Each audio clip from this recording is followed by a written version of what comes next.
ለምንድነው የምናጠናውና የተፈተነው ነገር የተለያየ የሚሆነው?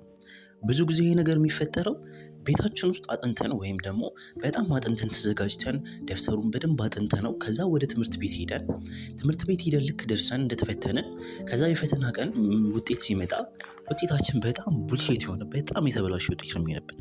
ለምንድነው ብላችሁ ራሳችሁን ጠይቃችሁ ታውቃላችሁ? እናም በዛሬ ቪዲዮ ይሄንን ነው ማሳያችሁ እንዴት ብላችሁ እንደዚህ አይነት ነገሮች ሲፈጠሩባችሁ በምን መንገድ እንደምታስተካክሉትና መጀመሪያ እንዴት እንደሚፈጠሩ ልንገራችሁ። እናንተ እንደዚህ አይነት ፈተናዎች ላይ ሲደርስባችሁ ወይም ልትፈተኑ ሲመጣ ፈተናው ቢያንስ አንድ ሳምንት ምናምን ሲቀረው ደብተራችሁን ትከፍቱታላችሁ። ከዛ ደብተራችሁን ከፈታችሁት ከዛ ታዩታላችሁ።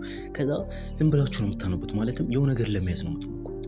ዝም ብላችሁ ትይዙና ሀሳቡን ከዛ በኋላ ፈተና ላይ ሲሄድ በቃ የሸመደዳችሁት ነገር ነው ያለው እንጂ ሀሳቡን አልተረዳችሁትም። አንደኛው ነገር እሱ ነው፣ ነገሩን አልተረዳችሁትም።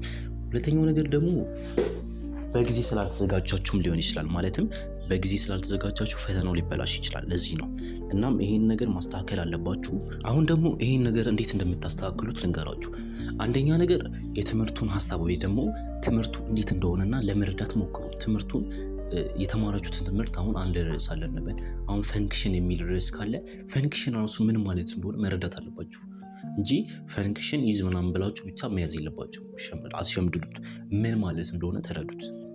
ምንድን ነው ምናምን ብላችሁ ራሳችሁን ጠይቁ። ይሄ ነገር ምንድን ነው ምናምን ብላችሁ ከተረዳችሁ ቀላል ይሆናል። ሁለተኛ ነገር ደግሞ በጊዜ ተዘጋጁ። ማለትም በአንድ ቀን አንድ ምዕራፍ መጨረስ ከባድ ነው። ምክንያቱም ሁሉንም መያዝ በአንድ ጊዜ አይምሯችን አይችልም።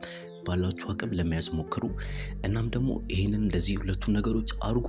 እናም ደግሞ አዲስ ከሆናችሁ ለቻናላችን ይሄ ቻናል አዲስ ነው። ከዚህ በኋላ ስለ ሰልፍ ኢምፕሩቭመንት እና ስለ ትምህርት እና ስለ ስኪል፣ ስለ ገንዘብ ብዙ ነገር እናወራለን። ተማሪዎች እንዴት ብላችሁ ህይወታችሁን መለወጥ እንደምትችሉ በዚህ ቪዲዮ በዚህ ቻናል አሳያችኋለሁ።